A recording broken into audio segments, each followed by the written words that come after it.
Salam, Naxçıvan Dövlət Universitetinin nəzdində Naxçıvan Dövlət Texnik Kollecinin tarix müəllimi Müşir Əliyevsi. Bugünkü mövzu tədris etdiyim Azərbaycan tarix fənnindən 20-ci əsr əvvəllərində Şimali Azərbaycanda sosial-iqtisadi və siyasi vəziyyət mövzusu üzərindədir. Bu mövzu haqqında 20-ci əsr əvvəlləri Azərbaycandakı vəziyyət, ümumi vəziyyət, sosial vəziyyət, iqtisadi vəziyyət və siyasi vəziyyətin qısa təsviri nəzərdə tutulubdur. 20-ci əsr əvvəllərində Azərbaycanda xüsusilə diqqət çəkən sahə neft sənayesi sahəsidir. Neft sənayesi sahəsində məhsul istehsalı ilk olaraq diqqət çəkəcəkdir. Məhsul istehsalı dünya statistik nəticələri ilə müqayisə olunmuşdur 20-ci əsr əvvəllərində Azərbaycan tarixində. Belə ki, 1901-ci ildə Azərbaycanda dünyada istehsal olunan neftin yarıdan çoxu, yəni 670 milyon put neft, Rusiyada isə istehsal olan neftin 95% Azərbaycan tərəfindən ödənilirdi. Bu statistik göstərici üzrə Azərbaycanın dünyada birinci yerə çıxması artıq burada qeyd olunmuşdur slayd təqdimatda dəmsin. Bərabərində təsvirdə ölkə başçısının ilk neft quyusunun toxunulmaz vəziyyətdə olduğu vəziyyətdə saxlanmış vəziyyətinin olan foto təsvirini görürsünüz. Bu da yəni mövzuyla birbaşa əlaqəli olduğundan burada öz əksini tapmışdır. 1900-1903-cü illərdə dünya iqtisadi böhranı haqqında məlumat verərkən bu bütün dünyanı bürüyən bir böhran olduğu ilə əlaqədar olaraq bu iqtisadiyyat təbii ki, Azərbaycan iqtisadiyyatına da təsir edirdi. Azərbaycan iqtisadiyyatına belə təsir etdi ki, yəni dövrdə nəzərdə tutulan məhsul istehsalı, neft istehsalı deyiləndə burada artıq deməli öz təsirini göstərdi. Neft öz təsirini belə göstərdi ki, artıq neft quyularının qazılmasına, neft yataqlarının kəşf olunması ilə bağlı tədqiqat işlərinin aparılmasına, bu kimi tədqiqat işləri və bu bütün kəşf işləri artıq ikinci dərəcəli olmaq məcburiyyətində oldu. Bu da təbii ki, iqtisadi böhranla əlaqədar oldu. Buna misal olaraq qeyd edə bilərəm ki, təkcə 1899-1900-cü illərdə Bakıda 208 şirkətdən 90 iflasa uğramışdı və iri inhisarların da ixtiyarına keçmişdi.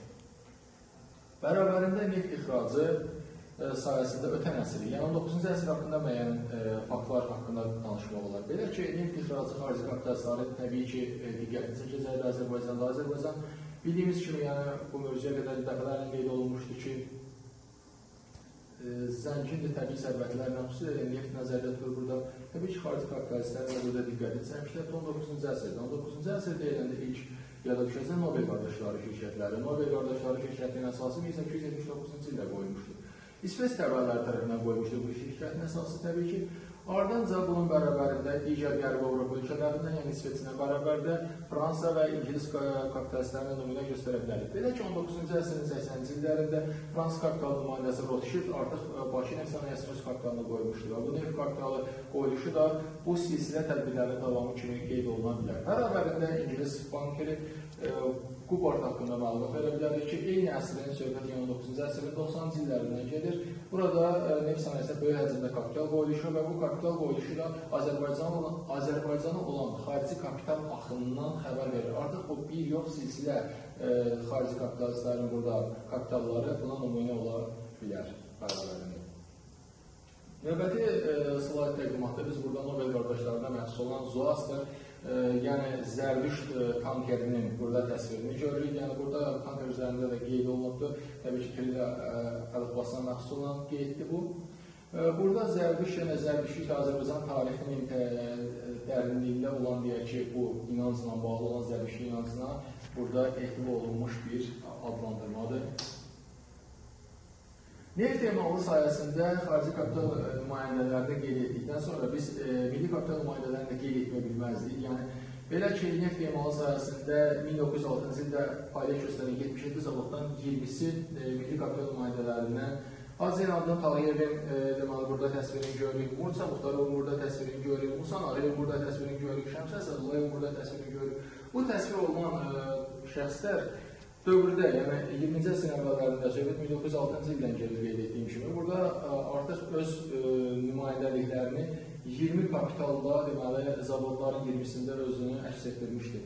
Belə ki, ümumdə zavod sayı 77-yə bərabər idi. Burada bu 4 kapital nümayəndələrin bərabərində digərlərində qeyd etmək olar, sadəcə olaraq ən aparıcı mövqe və yaxud da ki, ən üst təbəqə hesab olunanlar, yəni burada öz əksini tapmışdır təsvirdə gördüyümüz şəxslər və bunların tək neft sənayesində yox, digər sənaye sahələrində də öz fəaliyyətləri, zavod fabriklərinin açılmasındakı fəaliyyətləri də vurgulanmışdır mövzu içərisində daha ətraflı formada. Neft emalı sənaye sahəsində qeyd etdiyim şəxslər Azərbaycanlı tanıyıb sizə vurğulamaq istəyirəm ki, 1873-cü ildə yaratdığı kiçik neft firması, yəni bu kiçik neft firması olmasına baxmayaraq, əsrin sonunda özünü daha qabarıq formada göstərdi. Qabarıq formada belə göstərdi ki, neft istehsalı, quruq qazma, neft emalı, onu daşımaq vasitələrini birləşdirən iri kapitalist müəssisəsini çevrilmişdir. Artıq əsrin sonu deyilində, yəni buna ötən slayd səhifəsində qeyd etdiyim kimi, yəni 20-ci əsrin əvvəlləri və yaxud da ki, 19-cu əsrin tam sonu nəzərdə tutulacaqdır. Bərabərində Şəmsəd Sadıqlıyev haqqında da qeyd edə bilərəm. Şəmsəd Sadıqlıyev haqqında qeyd edə bilərəm ki, onun yaratdığı səhifələr cəmiyyət artıq 1913-cü ildə öz əksini tapmışdır.